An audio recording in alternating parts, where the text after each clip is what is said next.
This is CBC Nova Scotia News. Pothole pitfall. Halifax warns residents that spray painting potholes can delay repairs. Elver Conservation. Mi'kmaq groups create a plan to restock baby eels into Cape Breton's Burdor Lakes. Wolfville, Nova Scotia, Avi Adam. And local hockey stars celebrate being drafted in the PWHL. Wet weather tonight, but clearing as we move into Friday. Not a bad weekend shaping up. Your full forecast is coming up.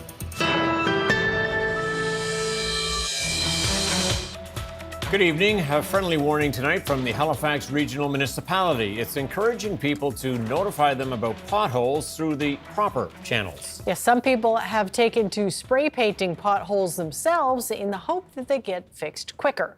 But as the CBC's Richard Woodbury reports, this could do the opposite. Potholes are a common sight on Halifax's streets. Roughly 11,500 have been reported so far this year. And to deal with them, some people have taken matters into their own hands, spray painting the holes with the hope it speeds up repairs. This might actually delay matters. It can cause some confusion if crews are out assessing potholes. If they see one that's already been painted, they may well assume it's already been logged for repair, and that may actually lead to it taking longer for a repair to happen. As well, he says it's a safety concern if people are out on the street.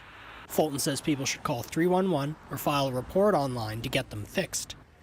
How long it takes to repair a pothole depends partly on its size. Whenever a pothole is reported, crews will come out and they'll confirm if they meet the priority 1 classification or the priority 2.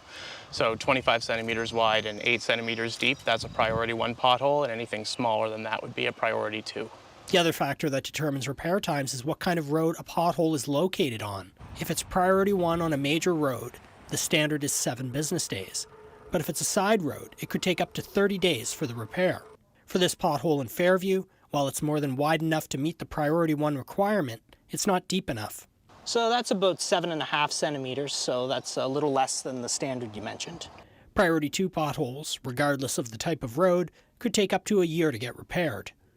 Only priority 1 potholes get spray painted by the city. Fulton says this is because priority 2 potholes are not considered to be wide or deep enough to pose safety concerns. So far, 10,000 potholes have already been repaired this year. Richard Woodbury, CBC News, Halifax. A 24-year-old woman was struck by a train in the Bedford area last night. Police say 2 women were walking on railway tracks near the Bedford Highway around 8 p.m. when they saw a train approaching.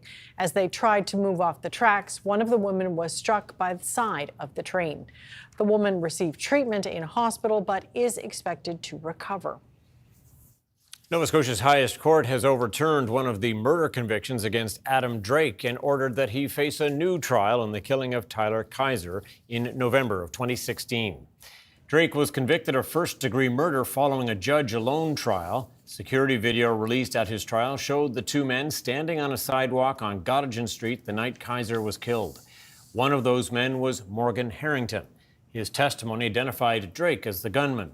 The Court of Appeal ruled that Harrington's evidence by itself should not have been enough to convict Drake, who is still serving a life sentence for another murder, the killing of battle rapper Pat Stay. The union representing hundreds of long-term care workers in Nova Scotia says members are on strike again this week. CUPE says 3 long-term care homes are refusing to negotiate and remaining issues following a tentative agreement with the province. The union is accusing the owners at Admiral and White Hills long-term care centres and Bayside Home of refusing to settle on standby pay, which would end unpaid work at the homes. Close to 3,600 workers were embroiled in an 8-week strike before a tentative agreement was reached on June 6th and picket lines were removed. After a so-called demoviction in Halifax, the province says the residential tenancy program is doing what it's supposed to do. Demolition began at Shayla Bento's apartment building on June the 10th, despite a residential tenancy order stating she did not have to leave her unit until September the 30th. Today, government and opposition leaders weighed in on the demolition of the apartment building owned by R.C. Jane Properties. The landlord violated the contract between themselves and the tenant, being able to come forward with that information. We know that the tenant now has the ability to be compensated appropriately. Everyone agrees that we need work on residential tenancies. Every time the minister speaks, she extols the praises of residential tenancies and the system we have. And the reality is the system we have doesn't work. CBC has made multiple attempts to reach the landlord, R.C. Jane, for comment, but has not received a response. A unique conservation effort is underway in Cape Breton to help restore a vital species to local waters. An Indigenous-led pilot project is raising thousands of baby eels. Anna Rack has that story. They're tiny, slippery, and somewhat translucent, and there are 28,000 of them in this tank. You're looking at baby eels, also known as elvers. This is a pilot project by Eskasoni Fishing and Wildlife and the Unamaki Institute of Natural Resources, with a goal to increase the population. Mi'kmaq food fishers have been saying for some time now that they're having a hard time finding eel. Their traditional fishing areas are no longer producing those eels or being able to get what they need for food from those areas. They will one day be released in the Brador Lakes to repopulate the watershed. These elvers were purchased from treaty-protected harvesters, which Denny says is important due to poaching concerns. We have paperwork to prove where we got the elvers from. It is done through a licensed harvest under certain rules. And it's important for us to be able to say that, yeah, you know, we are following rules that pertain to species that have conservation issues. Denny says that so far, the mortality rate for these elvers is low. Less than 700 have died so far. They also do not have a gender. An eel's gender is determined by environmental factors rather than genetics. Most of the eels in the Brador currently are females due to a low population density. We're not exactly sure what that will look like, whether they'll turn into males or females, but I think it's important that we take some risks in conservation because everything that's been done doesn't seem to be working, so we're kind of testing the waters here. To the Mi'kmaq people, eels are important creatures. While they're a food source, they also represent a traditional bond they hope to pass down for generations. Hopefully this project will help with the population around Cape Breton and have more for the future. My kids will have eels to eat and their kids will have eels to eat. So hopefully it works and continues. But that could take some time. The team raising the eels won't know for a few years if the project is a success. Anna Rack, CBC News, Eskasoni.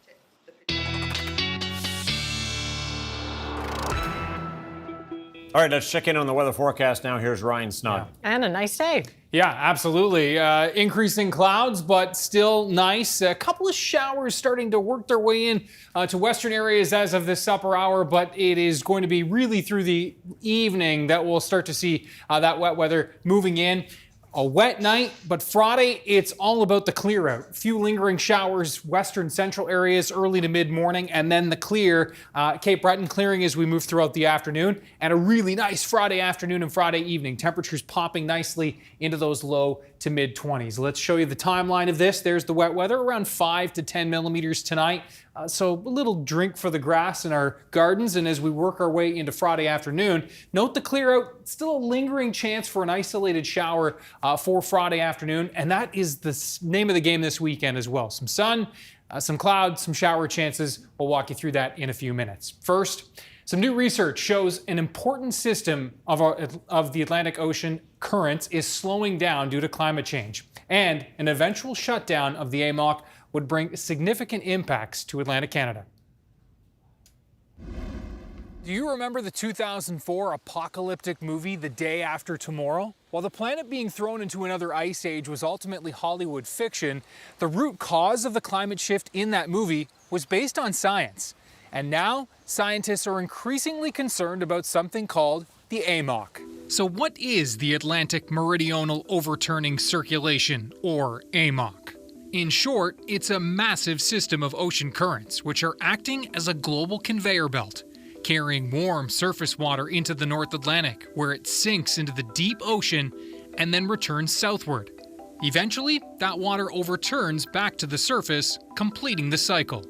The massive amount of heat, water, and carbonate transports around the planet makes the AMOC one of the world's most important ocean systems, regulating global weather and sustaining marine ecosystems. Now, there's mounting evidence that thanks to climate change, the AMOC is slowing down, and that one day it could shut down completely. A recent University of Miami study looked at data from 4 locations in the Atlantic, including the Scotian Shelf off the coast of Nova Scotia. What researchers found was that the AMOC has already slowed by 10 to 20% over the past 2 decades. Professor Stefan Ramsdorf says this slowdown has been long predicted by climate models. Now with global warming, we are warming up the surface ocean. So the surface ocean becomes less dense than the deep waters that have already been there from previous decades of colder climate. And that means you can't get that deep mixing anymore, and you can't get the renewal of deep water. The study also estimates that on a mid-range emissions path, the AMOC could slow by half by the year 2100. That is probably past the tipping point where it's kind of past the point of no return. While a further slowdown and eventual shutdown wouldn't lead to the apocalyptic deep freeze depicted in The Day After Tomorrow, the global impacts would be catastrophic and far-reaching. There would be abrupt impacts to global agriculture, food production, climate and weather patterns, local ecosystems, and a further rising of sea levels. We're sort of in the crosshairs right now, and I think a lot of it hasn't been totally factored into policy and planning. Forecast models have predicted that sea levels will continue to rise here on the East Coast. It could be anywhere from 1 foot to 1 meter when factoring in an AMOC slowdown. Even if it's on the low end of that scale, that would have massive impacts to our coastlines. The combination of spring tides, king tides with storm surges, we know how much damage they can do in the province. I think with this AMOC weakening, and the risk is that that will become even more dramatic, because you've got the factor that the weakening in the AMOC will be, less water will be going to Europe, more of it will be staying on our shore. So that causes sea level rise on top of the other things we talked about. Another likely impact of a weakening AMOC would be warming waters here off the coast of Nova Scotia. That would have large implications for our fishery. It would also lead to more intense coastal storms, including nor'easters and hurricanes. Ryan Snoddon, CBC News, Halifax. Last night, the PWHL hosted its draft in Detroit, and teams got to pick from a pool of talented women from around the world. As Julian Agrio reports, the province was well represented. La Victoire de Montréal select from Wolfville, Nova Scotia, Avi Adam.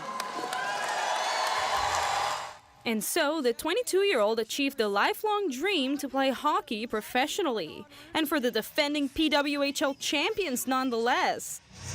They get the tying goal, and it's Abby Rock. A little intimidating, but I'm definitely excited to get started.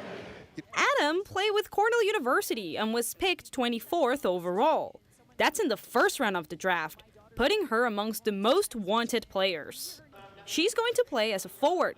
Her parents were there, happy to see their daughter's big moment. We're just so excited for this to be a pathway for young girls and for Atlantic Canada. It's just very exciting.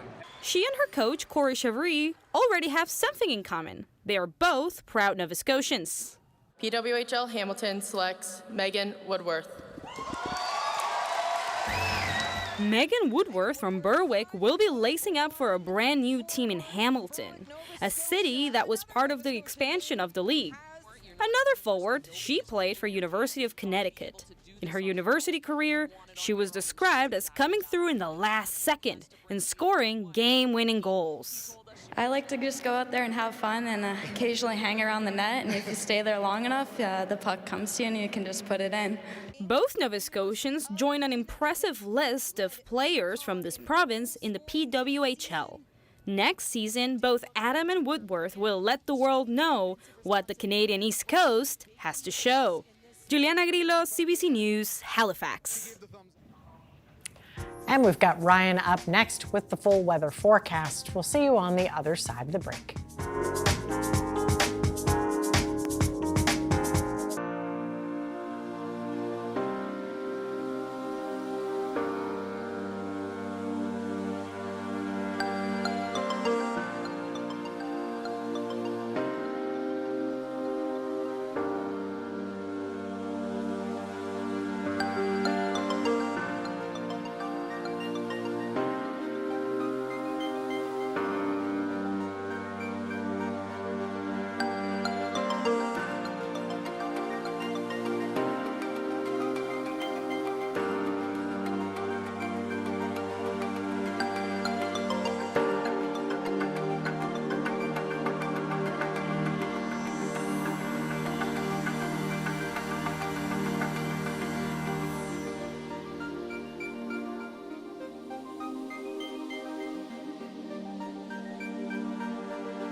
All right, pretty nice day in the Halifax area for sure. A little cloud building in a little later in the day, but that's okay. It is okay. And you've timed the rain that's coming pretty perfectly. Yeah, it's starting to roll in, which, again, at night, this is where we want the rain, right? And none of it evaporates. We can soak lots in, and then things are going to clear out as we move throughout the day tomorrow. Perfect. Let's have a look at our webcam time lapse. This from Lockport, and you can see beautiful sunrise this morning, and then that cloud cover just kind of building in throughout the day.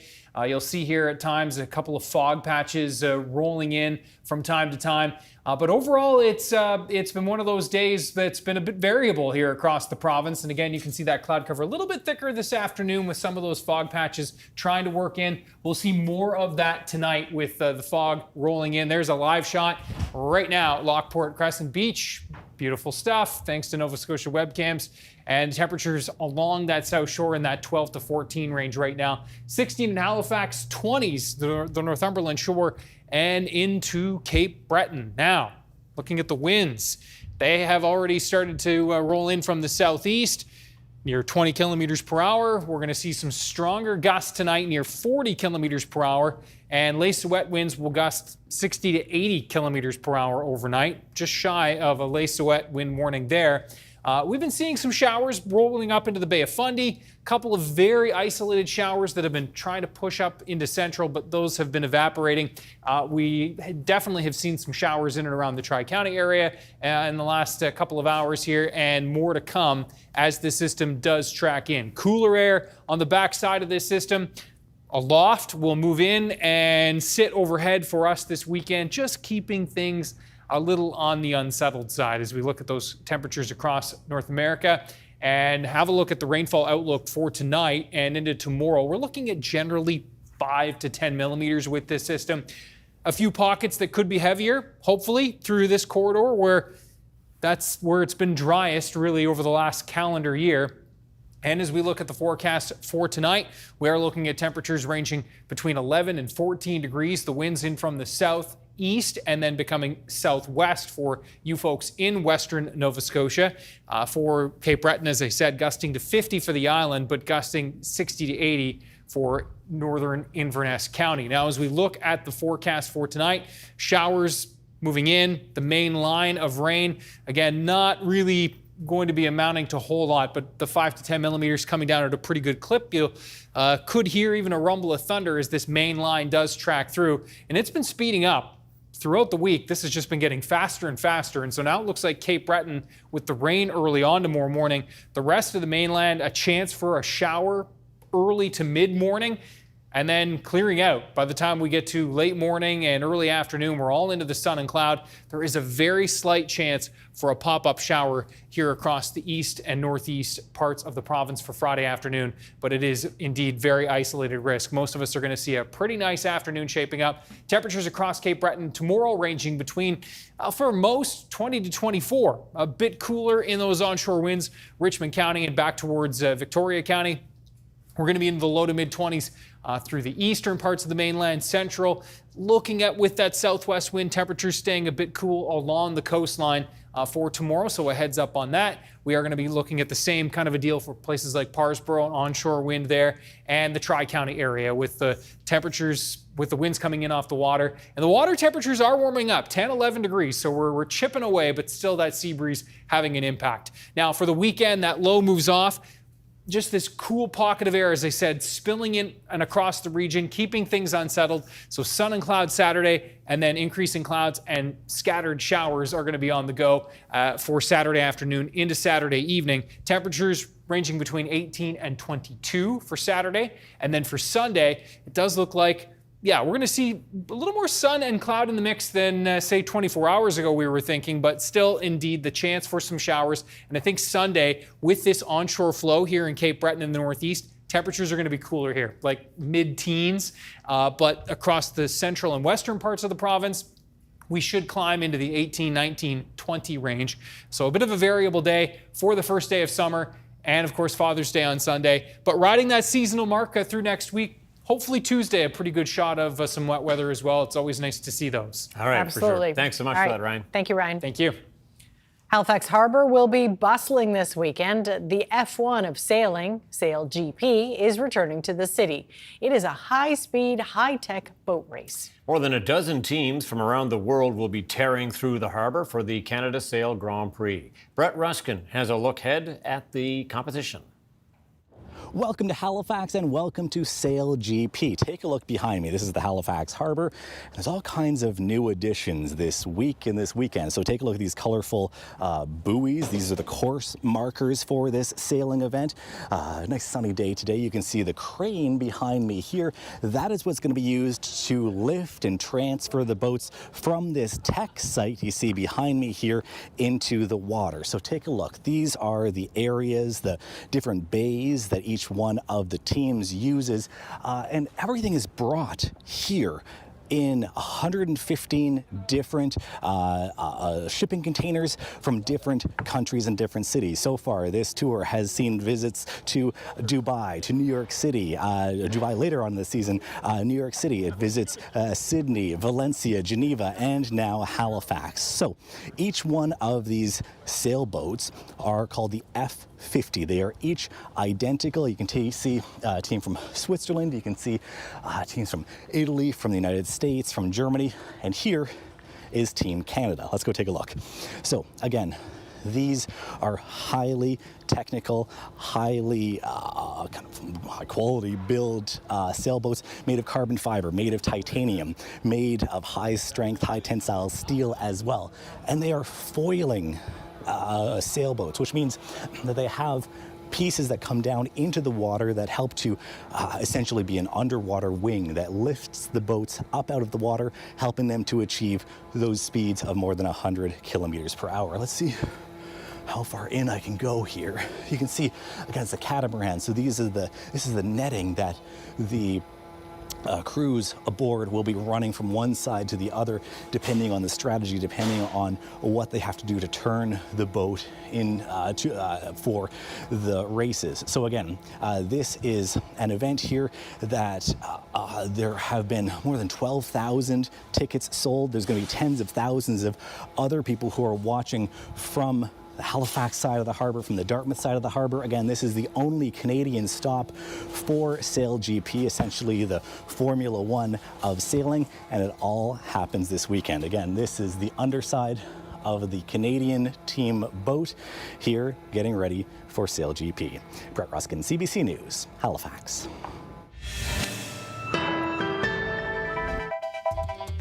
Coming up, a Nova Scotia flower farm is featured in the New York Times for its popularity as a wedding venue.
It is a growing trend in the wedding world, getting married on flower farms.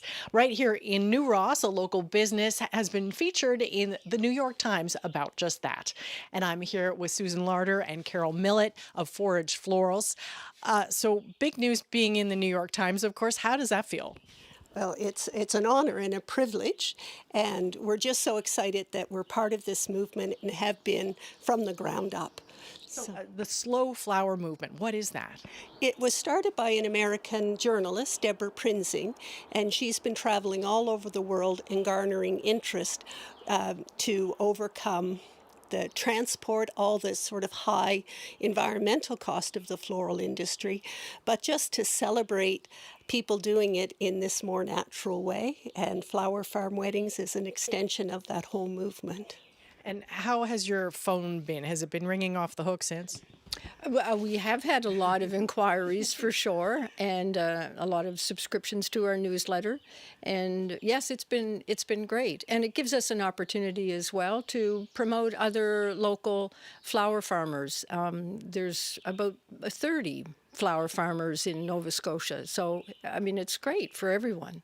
Well, talk to me about this space. This is where the receptions happen, or weddings as well? It can be weddings, receptions. This is called the Bower. It's an open-sided structure in the woods, and it's designed to be tiny and intimate because the forest, like to have the experience and really feel it. You can hear the birds in the background singing.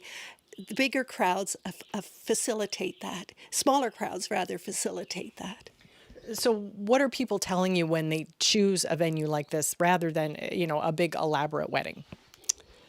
Oh gosh, there's a multitude of things. Like people are motivated by the flowers.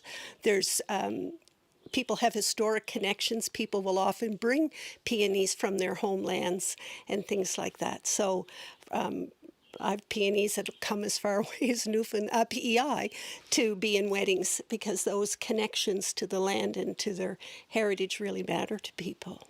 Well, how did you both get started in this business in the first place? Well, Susan is the florist. I've not been a florist at all, and I do the marketing aspect of things. But being in nature is just it's part of our retirement plan, and to be physically active, which you are when you're a gardener, you can't help it. So, and having the Bower where it is located on our property means that we spend a lot of time. One in nature, but being active. So it's just a way to give back to the community as well. And so that's why we're doing it and how we got started doing it. And obviously, you're growing what can grow here. You're not importing exotic flowers or anything. So how does that dictate what you can offer people getting married? Oh, that's a great question, because it's one of the zigs we're making, which will be to do engagement shoots, because engagements are just two people committed to a particular bloom or a season. And so it's not the challenge of getting people all over the world to come for a ceremony. So for us designing, it can be just all about the flowers, and that's a direction we're moving into this year, is doing engagement shoots specifically for flowers like lilacs. Now it'll be peonies. Next week will be an enormous peony event here. We'll probably have 400 blooms. And I'm guessing this is a bit more economical than a big wedding as well. Not necessarily, because we're all working really hard to understand the inputs and the actual cost of plants and the labor involved in it. So it's a far better on the environment, but not necessarily on the pocketbook. That's about scale again. So. And you're not doing the cooking and the baking the cakes as well, are you? No. There are local caterers that we work with, and New Ross actually has a wonderful baker, Sweet Betty's Roadside Eat Treats, who just does amazing cupcakes and cakes. So we try to use, obviously, all local people for our catering. And how far into the wedding season can you go? I'm assuming once fall hits, do things slow down? Fall, we still have lots of flowers on the farm, and that's back to perennials right up to the end of October. And so frost dependent, but we have ways that we can manage and do those sorts of things. So, yeah. Now, do you have a favorite flower? No, but I have a lot, like this time of year when I can smell the twin flower, I'm moved by that. So, no, I'm really wishy-washy on what I love, and what my heart loves and what I love to work with aren't two of the same things. I'll pick wildflowers every day. And what does it feel like for you to watch people get married here? Well, it's truly quite an amazing experience, especially when they come and they pick the flowers themselves, like several of couples have done, and it's just so they're in love with the flowers, the whole experience. It's an experience in nature, right from selecting the flowers and actually picking the flowers, to putting, Susan helped one couple make their own bouquet and boutonniere, and they're just thrilled with that. So it's love, and it's love in being in nature.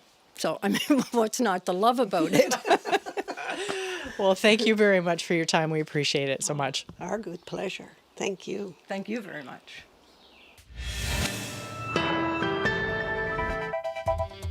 Coming up, Donald Trump and Iran's president sign off on the 14-point blueprint to end the war and reopen the Strait of Hormuz. And soccer fans fill the streets of Vancouver, hoping to see Canada score its first ever World Cup win.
Welcome back. Following the signing of a memorandum of understanding, the conflict has for now ended between the United States and Iran. But Israel, left out of those negotiations, still has troops in Lebanon, where it has been fighting the Iranian-backed Hezbollah. The CBC's Crystal Gumansing reports. Israel Defense Forces saying today they will continue to operate in areas that they occupy in southern Lebanon, releasing a map highlighting that location. You could see widespread destruction, very few buildings still appearing to be intact. Now, the CEO of Shlomi Local Council says that he has seen agreements signed before, he's heard peace talked about before, and so he's skeptical. But he says there needs to be a diplomatic solution to finally bring this to an end. There must be a solution agreement between the Israeli government and the Lebanon government. This is the only solution that can take the Hezbollah out of the region. In Lebanon, we're also hearing people talking about a desire for a diplomatic end to the hostilities. There's skepticism there as well. أنا مشبه إسرائيل وحزب الله مشبههم يعني مثل توم أند جيري ما بيهدوا. And similar comments being made by people on the streets of Tehran. They are also looking to see improvements to their everyday lives. هیچ کس از تجاوز به کشورش خوشش نمیاد. این جنگ، این سرصدا خب باعث آزار به هممونه. و مسلما اگه به نفع مردم باشه ما هم خیلی خوشحالیم که اتفاق افتاده. Of course, what's been signed is not a peace deal. It is a memorandum of understanding moving towards a more sustained peace agreement. That will be negotiated over the next 60 days. The next step is technical talks. Those will take place tomorrow in Switzerland. Crystal Gumansing, CBC News, Haifa, Israel. Ukraine has launched a huge drone strike on Russia, its largest since its invasion of Ukraine 4 years ago. Hundreds of drones targeted the Moscow area. One hit an oil refinery, sending its roof soaring into the air and triggering a series of explosions just 15 kilometers from the Kremlin. The thick black smoke also disrupted flights in and out of the capital. The attack is part of a wider Ukrainian campaign to cripple Russia's oil industry. Ottawa is facing new hurdles with its planned purchase of Sweden's surveillance jets. Integrating the aircraft into NORAD requires convincing the Trump administration to share a crucial piece of technology. And as Murray Brewster explains, that could mean a new battle with Washington. Meet Ottawa's choice for the Air Force's new eye in the sky, the Saab Global Eye, an airborne early warning surveillance and control aircraft. The brains of the battle space, directing fighters towards missile and aircraft threats. Being able to exchange data seamlessly with those warplanes is imperative, and that's where Ottawa's new plan runs into some hurdles. The Saab Global Eye, it's an effective system for what I understand, but because it's not an American system and it isn't licensed to work with the MADL system. This is a MADL, short for Multifunction Advanced Data Link. It keeps F-35 data cloaked from enemy sensors. The Global Eye doesn't have one, and some critics argue it needs one. The problem is, the U.S. has never granted another country such as Sweden access to this kind of proprietary technology. There is no chance that at this point in time that the United States is going to allow anyone who is not an F-35 partner nation to get into the MADL network. Canada's defense minister acknowledges they're talking with Saab engineers about the technical challenges of integrating the Global Eye into NORAD with both Canadian and American F-35s. That's a complicated technical question. It's one that we're looking at. This is significant because when the F-35 doesn't use MADL to transmit its data and relies on older systems, it becomes visible to adversaries. This Saab test pilot says Global Eye complies with NORAD specifications, and Canada is working through the challenges related to the F-35s. I would say that the assumption can be made that there will be unwillingness to transmit actively from F-35. One can also assume that the US would be restrictive in terms of releasing metal terminals to other platforms. Many of these NORAD technical challenges playing out with the GlobalEye could end up repeating themselves if Canada goes all of the way with Saab and buys Gripen fighters in addition to the F-35s. Murray Brewster, CBC News, Ottawa. The World Meteorological Organization says extreme weather killed more than 3,000 people and affected at least 13 million more across Africa in 2025. African leaders say the continent is at a crossroads. Climate change is no longer a distant threat. It is actually a present crisis that is shaping our economies, society, as well as ecosystems. The United Nations agency latest report says North Africa in particular is warming faster than the global average. It says this May alone, severe flooding in Nigeria led to more than 200 deaths, and drought in East Africa has affected more than 8 million people. India's largest city is facing its worst dry spell in 2 decades. The country's annual monsoon season hasn't come as expected, something that's being blamed on this year's El Niño weather system. The CBC's Susan Ormiston is in Mumbai, where the serious water shortage is impacting India's financial capital. Typically here in Mumbai, the monsoon rains have already arrived, but there's no rain yet. Delayed for over a week and the heat lingers. That means water restrictions. Water delivery hours are being shortened. Construction companies are being asked to ration or even cut their water supply. And in the Mumbai market, they are feeling the heat.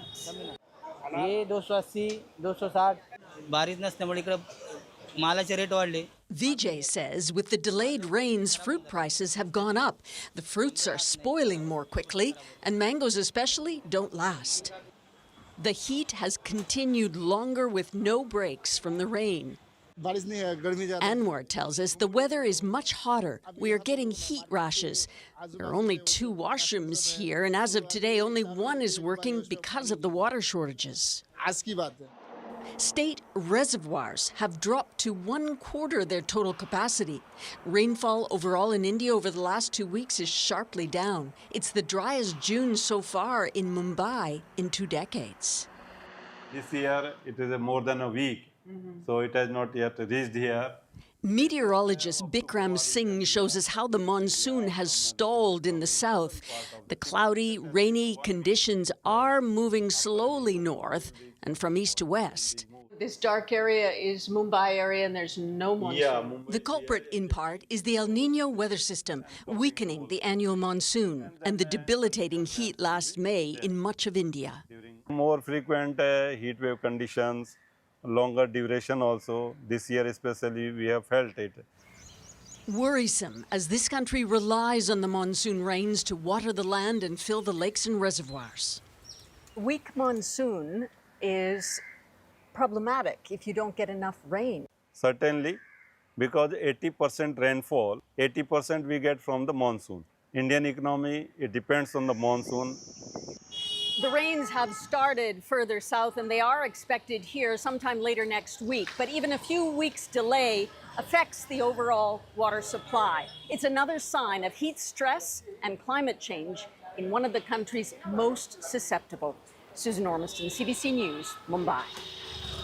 Some people who had been granted Canadian citizenship certificates have received shocking news in recent days. The federal government wants them to surrender the documents. As Alexander Silberman shows us, it's leaving their plans for a new life in Canada in limbo. American Valerie Campbell was excited to receive her Canadian citizenship certificate back in March, with hopes of fleeing the political climate in the U.S. She's one of more than 4,000 people granted citizenship under Bill C-3. Nicknamed the Lost Canadians Act, it opened the door for people with Canadian ancestors to apply for citizenship. Everything I've been doing has been headed in that direction, selling my house. Ready to leave her main home for the Maritimes, Campbell got an unexpected letter from Ottawa over the weekend, asking for her citizenship certificate to be returned. It was a complete and full shock. In a notice sent to an undisclosed number of people, the federal government told recipients they may not be entitled to hold a Canadian certificate of citizenship It says documentation is not from the original source, and it will conduct a thorough review to determine if the certificate should be canceled. There's no transparency with what's going on. People are afraid. Opposition critics say the sudden suspensions impact people who made plans to relocate. Now, all of a sudden, be in a limbo situation, and that cannot be acceptable. Just because you have a Canadian ancestor. The immigration minister says the government has been clear.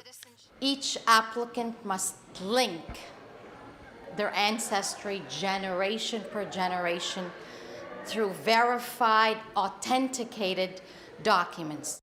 Immigration lawyers say people under review are still Canadian citizens, and they'll have a chance to present more evidence. Something has occurred somewhere in the process, and there's a reason that they're looking into this further. The federal government won't say how many letters were issued. It says the review is a necessary measure to protect the integrity of citizenship and public confidence in the process. Alexander Silberman, CBC News, Montreal. Well, Canada is just minutes away from their second match in the FIFA World Cup. The team will face off against Qatar and are looking to climb the Group B rankings. This time, they'll take to the pitch in Vancouver, and local soccer fans are excited. The CBC's Dan Burrett has that story.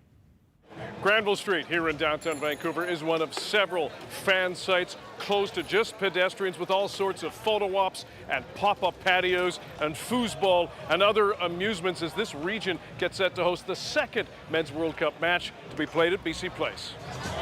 And with Team Canada taking the pitch at home against Qatar, these Canadian fans expect thousands of fellow supporters to march to the stadium with them.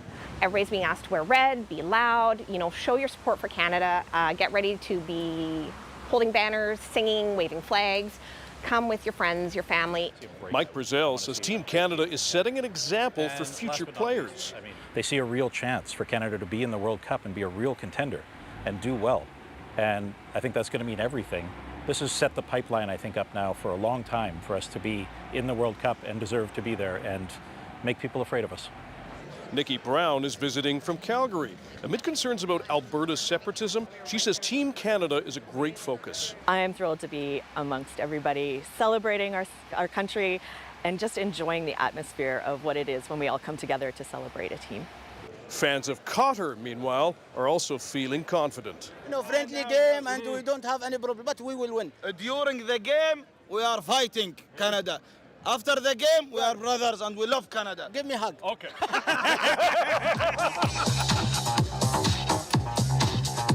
Some bars and restaurants are also enjoying a welcome surge in business amid tight margins and higher costs. It's igniting an enthusiasm in the city that we haven't seen in a long time. And Destination Vancouver says hotel bookings are up for June, with committed occupancy at 65%. The hope is that fans of all stripes will bring their voices, their passion, and their wallets to a city and region buzzing with soccer excitement. Dan Burrett, CBC News, Vancouver.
Yeah, you know, little cloud cover at the end of the day isn't bad if you got a great day to start with. Exactly, and lots of people have been taking some great photos. Where are we headed tonight? Yeah, this is a great picture. Have a look. We're going to zoom in on, just outside of the Halifax area. This is the Miller Lake area. Oh, the lupins. The lupin are out. Lovely. Love the lupins. Helen, thank you so much for this. Ryan's picks at cbc.ca. Just as much fun to say as they are to look at. Lupins. Thanks again to Helen. Have a look at our forecast for tomorrow. So we're going to be seeing temperatures in the mid-20s across the board. Looks like it will be cooler. Onshore winds for the Tri-County area, Digby, Yarmouth, Shelburne, and also along the Atlantic coastline as those winds become west to southwest into the afternoon. We'll be looking at that 5 to 10 millimeter shot and then the clear out. Now for Saturday, some sun, some cloud, and then we will be looking at the better chance for some scattered showers developing for Saturday afternoon into Saturday evening. Those will be moving through. And then for Sunday, it does look like we'll see on the back side of this system another chance for some showers. So there's Friday, that nice clear out. There's Saturday, lots of sun. And then, yeah, I think this model's a little ominous, but we will be looking at the chances for showers developing in pretty much everywhere we see those greens. So, yeah, a pretty good chance for seeing some showers for Saturday afternoon. So keep your eye on the sky. And then for Sunday, forecast models have kind of backed off on the widespread showers. It looks like where we see the sun breaking out in the southwest will be our best chance. Looking a little cloudier, a little cooler towards the northeast on Sunday afternoon as we kick off summer. All right. Thanks for that, Ryan. We wanted to leave you with this, an unlikely star in Mexico City for the World Cup. This is Merlin, a domesticated duck all decked out in an El Tree jersey. He's owned by a local street merchant. Now, the waterfowl is going viral on social media after an outing in the streets where he appeared to pick Mexico over South Korea ahead of their matchup tomorrow by pecking a Mexican flag. Merlin's owner says the attention comes as a complete surprise, and she's very pleased he's been embraced as the tournament's unofficial mascot. He seems to be enjoying himself. For sure. That's it for us tonight. Thanks for watching. We'll see you next time. Good night. Good night.